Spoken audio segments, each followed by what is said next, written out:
algo que ver con todo esto, como dijimos el domingo pasado.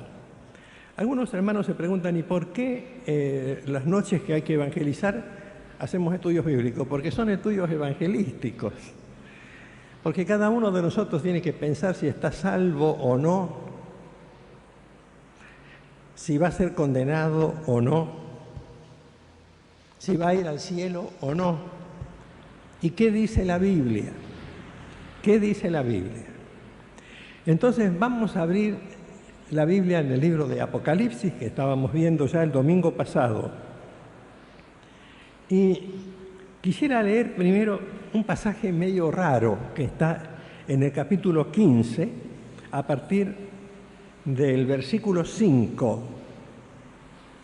Fíjense que está a continuación del pasaje que leyó Nancy hace un rato, el pasaje que tiene que ver con la canción que cantábamos recién. Grandes y maravillosas son tus obras, Señor Dios Todopoderoso. Pero vamos a leer desde el versículo 5. Dice así el apóstol Juan, contando lo que Dios le reveló. Después de estas cosas, miré, y he aquí fue abierto en el cielo el templo del tabernáculo del testimonio. Y del templo salieron los 7 ángeles que tenían las 7 plagas, vestidos de lino limpio y resplandeciente, y ceñidos alrededor del pecho con cintos de oro. Y uno de los 4 seres vivientes dio a los 7 ángeles 7 copas de oro llenas de la ira de Dios. Acuérdense lo que les expliqué el domingo pasado, que hay que diferenciar en Apocalipsis la ira del diablo y la ira de Dios. Son 2 cosas diferentes que expliqué el domingo pasado. Si ustedes no se acuerdan, pidan prestado o cómprenlo por $1 el cassette. Y entonces allí hemos explicado la diferencia entre la ira del diablo y la ira de Dios, que son 2 cosas distintas. Bueno, entonces volvemos al versículo 7. Y uno de los 4 seres vivientes dio a los 7 ángeles 7 copas de oro llenas de la ira de Dios, que vive por los siglos de los siglos. Y el templo se llenó de humo por la gloria de Dios y por su poder, y nadie podía entrar en el templo hasta que se hubiesen cumplido las 7 plagas de los 7 ángeles. ¿Saben lo que representa este templo? Dice Juan en este pasaje que hemos leído, el templo del tabernáculo del testimonio. ¿Qué es el tabernáculo del testimonio? Era un templo portátil que tenían los judíos, una especie de carpa cuando estaban en el desierto. Y dentro de ese tabernáculo había un lugar relativamente secreto llamado el arca. Y en esa arca había 3 cosas. Escuchen bien, 3 cosas. Estaban las tablas de la ley que Dios le había dado a Moisés. Las primeras las tuvo que romper Moisés porque cuando volvió de recibirlas en el monte Sinaí, el pueblo se dedicó a la jarana, a la fiesta, al baile, el boliche. Armaron un boliche propio y se pusieron un becerro de oro, le pusieron un cartelito, boliche el becerro, y estaban danzando ahí. Moisés bajaba con las tablas de la ley, vio eso, las rompió en pedazos, y Dios le tuvo que dar otras tablas de la ley. ¿Dónde guardó esas tablas de la ley? En el templo del tabernáculo del testimonio. Estaban las tablas de la ley guardadas ahí. Además, estaba guardada otra cosa, una muestra del maná. ¿Qué era el maná? El alimento que Dios les daba a los judíos cuando estaban en el desierto y no encontraban nada que comer. Y el maná era como una especie de harina que caía del cielo todos los días, y con eso ellos se podían alimentar. Pero no les gustaba, no les gustaba. Ellos querían un bife con papas fritas, una cosa así. No conseguían nada de eso, entonces Dios les seguía mandando el maná, y entonces el maná fue puesto por Moisés, por indicación de Dios, allí dentro del templo del tabernáculo. Así que estaban las tablas de la ley y el maná. Pero además estaba otra cosa. Estaba la vara de Aarón. Aarón era el ayudante de Moisés, era uno de los líderes del pueblo judío, nombrado por Dios. Y era un sacerdote para el pueblo de Israel. Por supuesto, un sacerdote judío de aquella época.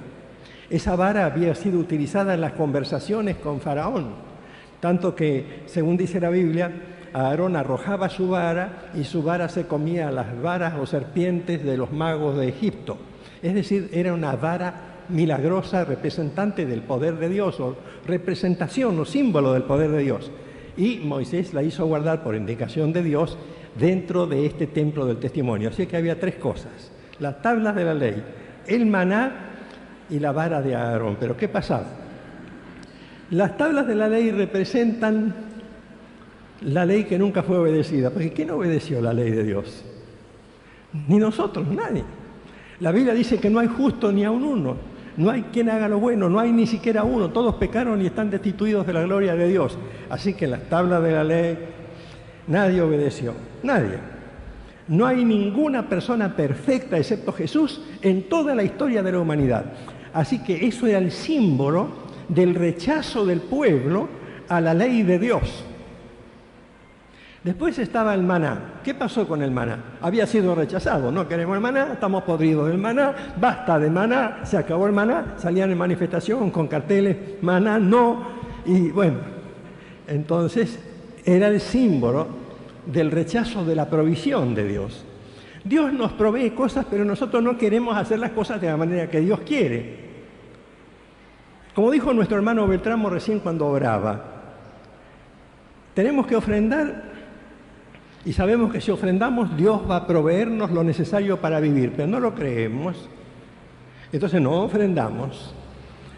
O si no, no creemos, cuando nos vemos en una situación difícil, Dios va a proveer, hay que tener absoluta fe, pero el pueblo nunca tuvo fe, siempre protestó. Entonces estaba el símbolo del rechazo de la provisión de Dios. No decimos en el Padre Nuestro, danos hoy nuestro pan cotidiano. Dios no quiere que haya desocupación, ni miseria, ni dolor, pero para eso tenemos que ser hijos fieles a Él en todas las cosas que Él nos ordena. Estaba el símbolo del rechazo a la provisión de Dios. No solamente eso, Dios no nos ha provisto solamente cosas materiales, sino cosas espirituales abundantes, y las hemos rechazado también. Por ejemplo, la provisión que Dios ha dado de su gracia para ofrecernos la salvación. Y estaba la vara de Aarón, que era el símbolo del rechazo a la autoridad de Dios y al liderazgo que Dios había puesto en Israel, porque no lo querían a Moisés, no lo querían a Aarón.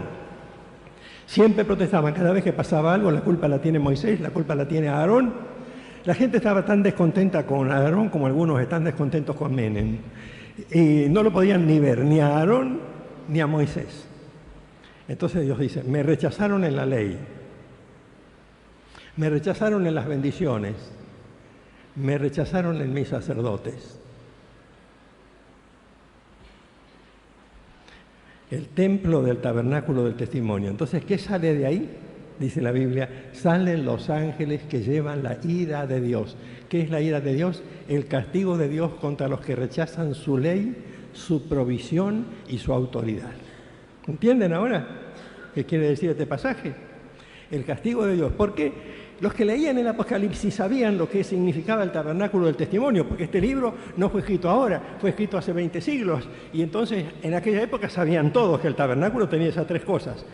Eran el símbolo de la gracia de Dios, porque Dios quería dar todo, Dios quería dar una ley moral buena, Dios quería dar un alimento bueno para el pueblo en todo sentido material, y Dios quería dar una autoridad buena para el pueblo.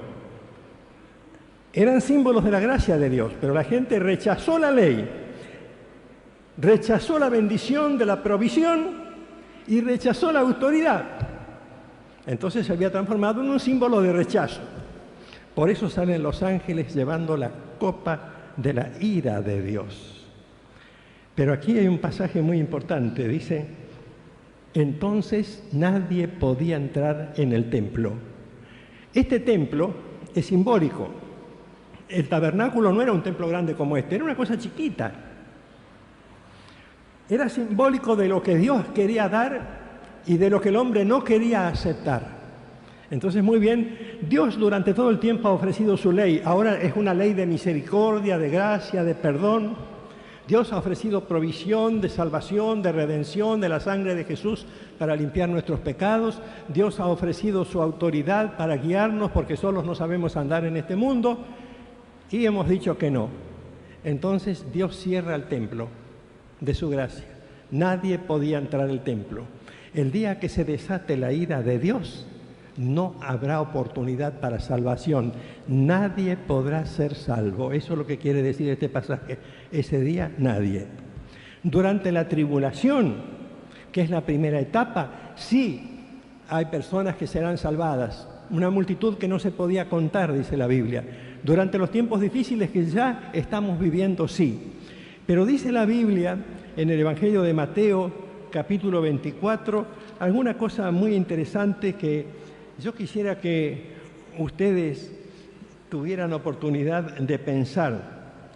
Dice el versículo 27 del capítulo 24 que como el relámpago que sale del oriente y se muestra hasta el occidente, así será también la venida de Cristo. ¿Vieron los relámpagos de anoche? Como yo vivo en un 5º piso, veía los relámpagos, iluminaban todo. Parecía que los ángeles estaban tomando fotos con un flash. Entre las nubes, los relámpagos, ¿no? Y bueno, así va a ser la venida de Jesús. De golpe, el cielo se iluminará porque viene el Señor. Pero dice el versículo 29, escuchen bien. Esto es una frasecita chiquita. Inmediatamente después de la tribulación. Es decir, después de la tribulación de aquellos días, el sol se oscurecerá, la luna no dará su resplandor, etc. Va a haber un tiempo de sufrimiento para la humanidad, que es este, que está empezando ya. Un tiempo de sufrimiento terrible, que se llama la tribulación y algunos la llaman la gran tribulación. Un tiempo donde se sufrirá como nunca antes se ha sufrido. Dice el versículo 21 de Mateo 24, habrá entonces gran tribulación cual no la ha habido desde el principio del mundo hasta ahora ni la habrá. Gran tribulación, tremenda tribulación para este mundo. Tremendos males, cada vez peores, y al mismo tiempo se irá preparando y formando un gobierno mundial. Ya tenemos el eurodólar, es decir, el euro, solamente el euro, la moneda del mercado común europeo, en la región donde el profeta Daniel decía que estas cosas se iban a producir. Y ya tenemos el proyecto de nuestro presidente y del otro presidente de allá de Estados Unidos, de la dolarización, una sola moneda para toda América, una sola moneda para toda Europa. Vamos hacia la moneda única, una de las señales del anticristo. Bueno, cuando termina la tribulación, todo este desorden de globalización, desocupación, toda clase de señales que ya hemos analizado y que estamos analizando siempre, entonces dice la Biblia, después que termina esta etapa de la tribulación en que millones todavía van a ser salvados, entonces se desata, como hemos leído recién, la ira de Dios. El primer símbolo de la ira de Dios es que Dios dice, basta, no extiendo más mi gracia.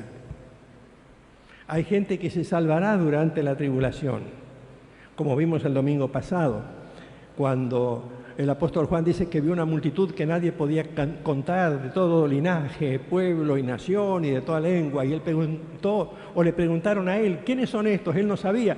Entonces le dijeron, estos son los que fueron salvos durante la tribulación. Pero después de la tribulación, dice la Biblia, nadie podrá entrar en el templo, se cierra. Dios dice, basta, ofrecí todo, di todo, di mi provisión de misericordia a través de la ley. Di mi provisión de misericordia a través de toda clase de milagros y señales para proteger a mi pueblo. Di la evidencia de mi misericordia a través de mi autoridad ejercida por los sacerdotes del pueblo de Israel y por los pastores de hoy, los buenos pastores. No los líderes de sectas no sanas, insanas, como podía ser Umbanda, por ejemplo. rechazaron las tres cosas. Muy bien, las puertas del tabernáculo del testimonio se abren para que salgan los ángeles del castigo, dice la profecía, y se cierran. Es decir, se abren para dejar salir el castigo, pero se cierran porque no entra ninguno más para salvarse. Esta es la diferencia entre la gran tribulación y la ira de Dios. En la gran tribulación la gente se salva, pasa por las pruebas y acepta a Cristo. Cuando Dios desata su ira, el templo de su gracia y misericordia se cierra y nadie puede entrar. Este templo es, según la Biblia, el Señor mismo, porque la Biblia describe ese templo en el cielo y dice que es el Señor mismo, Dios mismo y el Cordero, Jesucristo. Bueno, esta es la introducción, pero no se aflijan, voy a terminar temprano porque yo sé que hace calor, además tenemos todo el año para distintos mensajes, aunque no siempre sobre el tema profético. Pero antes de dejar la introducción, quiero decirles, hermanos, estas cosas van a ocurrir de la manera que dice la palabra de Dios. Se van a cumplir al pie de la letra. Dios va a hacer lo que ha dicho en su palabra. Esto no es objeto de ningún tipo de interpretación caprichosa. Estas son advertencias muy serias, bien bíblicas, fundadas en toda la revelación del Antiguo Testamento. Dios dice con claridad, esto va a ocurrir, esto va a pasar. Lo vamos a ver y lo estamos viendo. Fíjense que cuando yo vine a la iglesia hace unos cuantos años ya, hace casi 24 años que vine a Arroyito como pastor, muchas de estas cosas no se habían cumplido. Y se han ido cumpliendo en estos 24 años. Y las hemos estado viendo antes que ocurran. Ahora estamos viendo antes que ocurran. Estamos entrando en el terreno de la confusión, en el terreno de la corrupción, en el problema de la desorientación, en el problema de la violencia y del pecado. Nuestros chicos están metidos en eso y no se dan cuenta. Nuestros chicos, no digo que todos, pero algunos chicos se encuentran confundidos por eso. Vienen a la iglesia y después se van a los boliches y están metidos en las dos cosas, es decir, la ley de Dios no les importa. ¿Quién tiene la culpa? ¿Los chicos solamente? ¿O la iglesia y la familia? Porque hay que obedecer la ley de Dios. Los mandamientos de Jesús. Vosotros sois mis amigos y hacéis las cosas que yo os mando. De la misma boca no pueden salir bendiciones y maldiciones, dice Santiago. Yo no puedo adorar a Dios alabando y cantando acá y después yendo al boliche o al mundo o a la pecaminosidad propia de la gente que nos rodea. Si no acepto la ley, si no acepto la provisión de Dios, si no acepto la autoridad de Dios, a mí también se me van a cerrar las puertas, aunque yo me llame creyente o no. Esto es en serio, esto dice la Biblia. Yo pienso en mis nietos, yo tengo una nieta de 23 años y un nieto de 19 años, y yo no quisiera que mis nietos se vayan al infierno por desobedecer la ley de Dios, la provisión de Dios y la autoridad de Dios. No quiero eso para mis hijos, ni para mis nietos, ni si llego a tener bisnietos, ni para los chicos de la iglesia que no saben, porque hay que decírselo, ni mucho menos también para los grandes, que a veces creen que pueden vivir una vida como se les antoja, pero no se dan cuenta que un día Dios dice, basta, cerré la puerta, aquí no entra nadie. Porque lo importante es que Dios cierra la puerta. Dios dice, voy a cerrar la puerta del templo de la gracia y no va a entrar nadie. Por eso es importante el tema del martes sobre el infierno. No va a entrar nadie. Nadie puede entrar en el templo. Y entonces Dios desata la ira para castigar. Así muchos van a decir, Señor, no predicamos en tu nombre, y en tu nombre echamos fuera demonios, y en tu nombre hicimos muchos milagros, y yo les diré, nunca los conocí, porque no respetaron la ley, ni la provisión de la misericordia, ni tampoco la autoridad. Nunca los conocí. Apártense de mí, hacedores de maldad. Llega el momento, como dice Pablo a los romanos, en que toda boca tendrá que cerrarse y aceptar el justo juicio de Dios. Pero el justo juicio de Dios viene primero sobre la tierra. ¿Y por qué sobre toda la tierra? Sobre toda la tierra porque ya no queda ninguna persona salvada en la tierra en ese momento. En ese momento tendremos la iglesia apóstata, esa iglesia que está representada en la historia de la iglesia de la Odisea que vimos el otro domingo, esa iglesia que dice yo tengo todo, no me falta nada, y sin embargo esa es la iglesia apóstata que es tibia, no es fría ni caliente, porque no denuncia la ira de Dios, no denuncia la condenación, no denuncia el infierno, no pone a la gente frente a la realidad del tribunal de Dios. No se puede servir a dos señores. No se puede servir. Entonces dice el capítulo 16, versículo 1, siempre en Apocalipsis, oí una gran voz que decía desde el templo a los 7 ángeles, id y derramad sobre la tierra las 7 copas de la ira de Dios. Id y derramad sobre la tierra las 7 copas de la ira de Dios. Y estas copas son similares porque el libro de Apocalipsis tiene una característica muy interesante. ¿Saben qué tiene?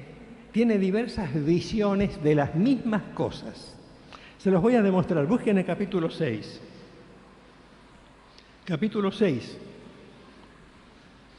que lo mencionamos el domingo pasado. Desde el versículo 12, miré cuando se abrió el 6º sello, y he aquí hubo un gran terremoto, el sol se puso negro como tela de silicio, la luna se volvió toda como sangre, y las estrellas del cielo cayeron sobre la tierra, que es un lenguaje propio de la época. ¿Por qué no puede ser una guerra nuclear? Como la higuera deja caer sus higos cuando es sacudida por un fuerte viento, y el cielo se desvaneció como un pergamino que se enrolla, la sensación que produce una explosión nuclear. Y todo monte y toda isla se removió de su lugar. Y los reyes de la tierra, y los grandes, los ricos, los capitanes, los poderosos, y todo siervo y todo libre, se escondieron en las cuevas y entre las peñas de los montes. Y decían a los montes y a las peñas, caed sobre nosotros y escondednos del rostro de aquel que está sentado sobre el trono y de la ira del Cordero. Que un cordero se enoje, porque uno es manso como un cordero. Cordero de Dios que quitas el pecado del mundo. Siempre es símbolo del amor, el Cordero de Dios, Jesucristo. Como ira del Cordero. Se ha cerrado el templo de la gracia. La ira del Cordero, se ha cerrado el templo de la gracia. Esto va a ocurrir, hermanos. Dios demandará de mí si yo me callo al decir esto. Todo lo que nosotros hacemos, si no es con temor de Dios, verdadero temor a Dios, de nada sirve. Todo lo que nosotros cantamos, todos los instrumentos que toquemos, todo lo que nosotros prediquemos, todo lo que nosotros hagamos, si no tiene el sello de la obediencia a la ley, de la aceptación de la provisión de Dios y de la autoridad del Señor, está expuesto a la ira de Dios. El gran día de su ira ha llegado, ¿y quién podrá sostenerse en pie? Se dan cuenta que esto tiene una nota de desesperanza. No se menciona a una sola persona en la tierra que tenga la posibilidad de salvarse entonces. Este 6º sello de la desesperación final es el mismo episodio que se describe en este versículo 8 del capítulo 15. El templo se llenó de humo por la gloria de Dios y por su poder y nadie podía entrar al templo.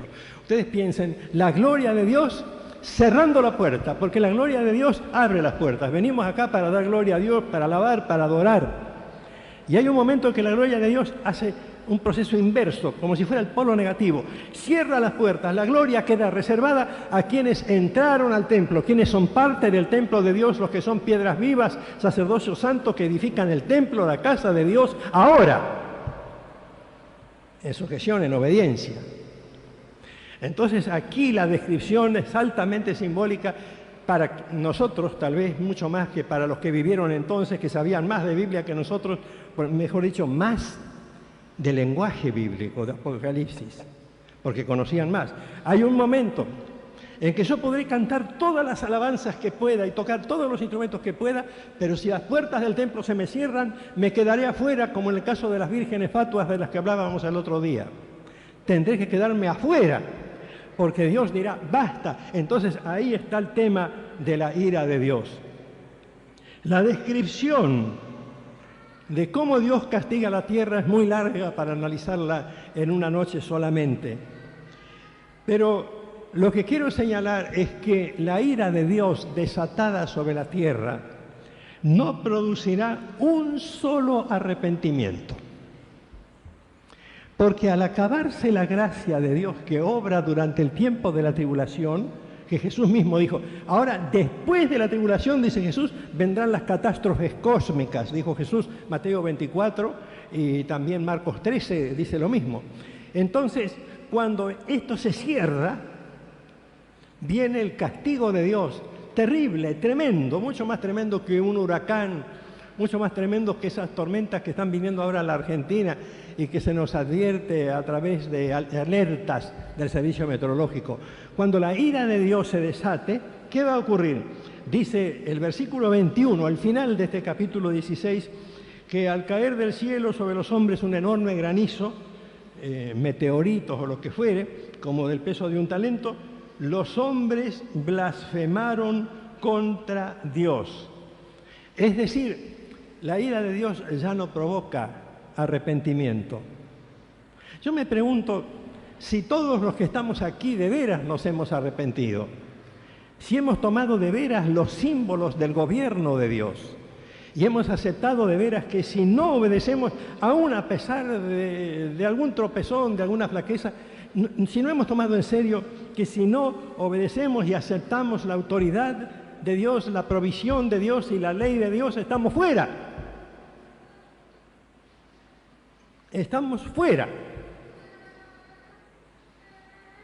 El pastor Bertuzzi me contaba que un día él fue a un país árabe y como tenía una visa de otro país árabe y también unas visas de otros países simpatizantes de ese país árabe, él pensó que podía entrar.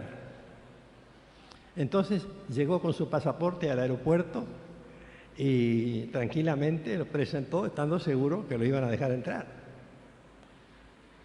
Y le dijeron no. Sí, pero yo soy un misionero que simplemente me conecto con las iglesias ya existentes, no vengo a combatir al Islam, y además estuve en tal país y en tal otro y en tal parte, en tal lugar. Le dijeron no, no entra. Una vez íbamos a Estados Unidos con un hermano muy popular que ha estado en nuestra iglesia, el hermano Marcelo Abel. Él no se va a enojar porque yo cuente esto, él es un despistado bárbaro, ¿no? Y entonces, cuando estábamos haciendo la cola para subir al avión, él estaba delante mío. Y la chica le dice, esto era antes, ahora se puede ir sin visa a Estados Unidos, pero antes había que tener la visa. Y la chica dice, a ver su pasaporte. Pero usted no tiene visa, le dice la chica que chequeaba los pasajes. No, dice, no se preocupe, dice, yo lo arreglo al llegar allá. Dice, yo no lo puedo dejar embarcar. No, usted no se preocupe, mire, estoy en tránsito. Era cierto, ¿no? Dice, yo voy a Estados Unidos, pero sigo viaje después. Tengo que pasar unas horas nomás en el aeropuerto, estoy en tránsito. Sí, pero el tipo de conexión que usted tiene requiere visa, le decía la chica. Bueno, déjelo en mis manos, lo voy a solucionar. Entonces la chica llamó como a 3 o 4 funcionarios de 6 ahí, nos hizo atrasar el avión un poco. Finalmente vino uno de los funcionarios y dice, bueno, déjelo embarcar, si él dice que va a solucionar el problema, lo va a solucionar. Y yo le dije, mira, Marcelo, te digo por experiencia, yo he viajado por más de 80 países, llevo muchos años viajando, yo sé que no te van a dejar entrar y te van a meter preso. ¿Cómo que me van a meter preso a mí? No, a ver, yo llego, un poco de labia, le explico al funcionario de inmigración de Estados Unidos, lo pusieron preso. Pero yo puedo entrar porque tengo pasaje, fíjese, de entrada y salida dentro de tales horas tengo que tomar tal vuelo. Está detenido. Y lo detuvieron. Y no lo dejaron entrar, nada más que a la salita, le pusieron una policía grandota, un monumento, un ropero, en la puerta de la pieza, él metido adentro, y hasta que finalmente, después de una cantidad enorme de trámites, lo autorizaron a irse del país. Pero ustedes saben que cuando el templo de la gracia de Dios se cierra, no hay visa, no hay pasaporte. Y esto lo tenemos que saber.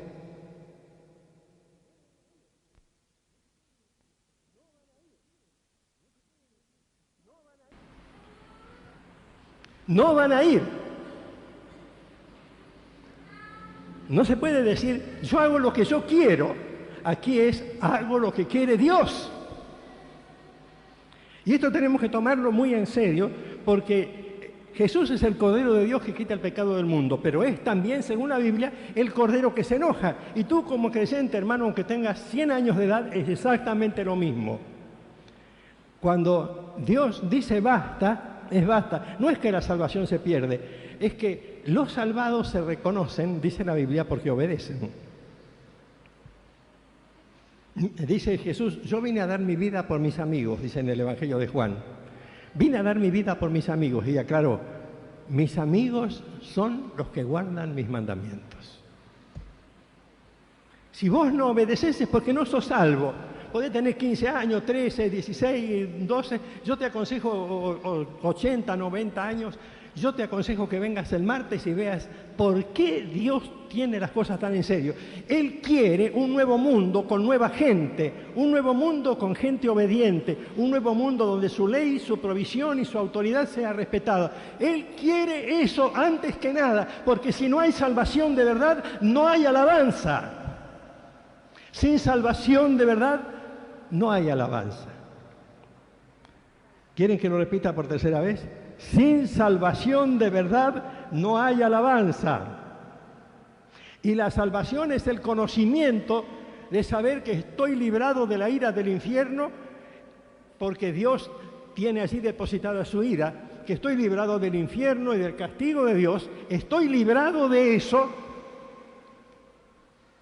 Y la mejor evidencia es que el Espíritu Santo dentro mío, tengo que pensar, cada uno tiene que pensar eso, me lleva a obedecer a Dios. El Espíritu Santo produce obediencia. Por eso esta advertencia tan seria y tan importante. Y para ir terminando, ustedes saben que esto no es la terminación del libro de Apocalipsis ni de las profecías, sería una ingenuidad. La vez pasada hicimos un retiro en la provincia de Misiones sobre profecías. Entre otros hermanos fue Juan Carlos Tononi y su esposa, fuimos Rosita y yo. Estuvimos con el hermano Dave Hunt de Estados Unidos y yo estuve teniendo los estudios sobre Apocalipsis. Estuvimos una semana, mañana, tarde y noche, con 1000 personas, escuchando en la provincia de Misiones y aclarándoles esto: Dios habla en serio. ¿Por qué? Dice Apocalipsis 21, versículo 22, cuando Juan describe la Jerusalén celestial, dice, no vi en ella templo porque el Señor Dios Todopoderoso es el templo de ella y el Cordero. No se refiere entonces a un templo material, se refiere a estar o no dentro del cuerpo de Cristo, dentro de la naturaleza de Dios. El templo de Dios, lo explica San Pedro en sus epístolas, somos nosotros, lo explica también Pablo en sus epístolas, somos nosotros. Somos templo del Espíritu Santo, pero somos las piedras vivas que construimos el templo de Dios, junto con los creyentes de todas las generaciones y junto con todos los seres redimidos y salvados. Entonces, si yo no estoy aquí siendo la piedra viva parte de ese templo, no tengo lugar allá. Las puertas del templo de Dios se cierran en el momento que rechazo la gracia de Dios. Yo me pregunto, ¿estamos todos seguros de nuestra salvación? ¿Estamos todos seguros en la hora de la muerte tener la admisión segura en el cielo? ¿Estamos seguros de la salvación de nuestra alma, de la redención de nuestro cuerpo, como dice la Biblia? ¿Están en nuestra vida interior las certezas de la autenticidad? ¿O pertenecemos al grupo que dice, no me importa, hago lo que se me da la gana, no creo en nada? ¿O estamos en el grupo de los que tratan de acomodarse con Dios y con el diablo al mismo tiempo? Hay gente aquí presente que no siente la necesidad de aceptar la ley de Dios en Cristo, la provisión de Dios en la redención que nos da Jesús, con el pan de vida que no es el maná de nuestros padres que murieron en el desierto, como dice la Biblia, sino el pan de vida que es Jesús y que es provisión para nuestras almas. Y estamos aceptando no la autoridad de la vara de Aarón, sino la autoridad de la vara de Jesús. Es decir, ¿estamos o no en el templo del nuevo tabernáculo de Dios en el cielo? ¿Es para nosotros la ley de la gracia una realidad? ¿O nos estamos engañando a nosotros mismos? Y al terminar esta reunión viviremos en la rutina cotidiana de siempre y diciendo, mira las cosas que se le ocurrieron decir a Samuel. Menos mal que no las digo yo. Lean la Biblia, vengan el martes, lean el Apocalipsis. Aunque no entiendan mucho, lean lo que entiendan. Y van a ver que llegará el momento en que Dios dirá, se desata mi ira, no me interesan las catástrofes que van a venir después, porque sería muy largo de describir. Pero a mí lo que no me interesa es estar en el tiempo de la ira. Me interesa pasar victoriosamente con Cristo el tiempo de tribulación que Él disponga hasta que Él diga, bueno, vámonos de esta tierra. Yo te pido, mi hermano, joven, adulto, anciano, preadolescente, adolescente, niño, tómalo en serio. Cuando Dios cierre las puertas, habrá muchos puños juveniles golpeando la puerta para abrir. Que no estén nuestros hijos entre los que tengan que golpear cuando Dios ya haya dicho que no. Cuando nadie pueda estar al templo, que no estén ahí nuestros chicos. Que no estén ahí nuestros hermanos de edad. Que no estén ahí nuestros padres ni nuestros parientes. Por eso les estoy pidiendo yo, tengan en su mano algo con lo que transmitir el mensaje a alguien cada semana. Porque falta muy poco para que Dios cierre la puerta. Las señales que da este libro ya se han cumplido. La parte más dura de la tribulación comenzará. Que no seas vos uno de los que golpeando la puerta no puedas entrar. Y te lo dejo para pensarlo en serio. Por eso no te pido que hagas una decisión pública, sino que dejes que el Espíritu Santo te hable y te haga sentir tu responsabilidad. ¿Sabes? Y cada vez que quieras entrar por la puerta del infierno que te ofrece el diablo, pienses en la puerta que Dios te abrió y que un día se cerrará.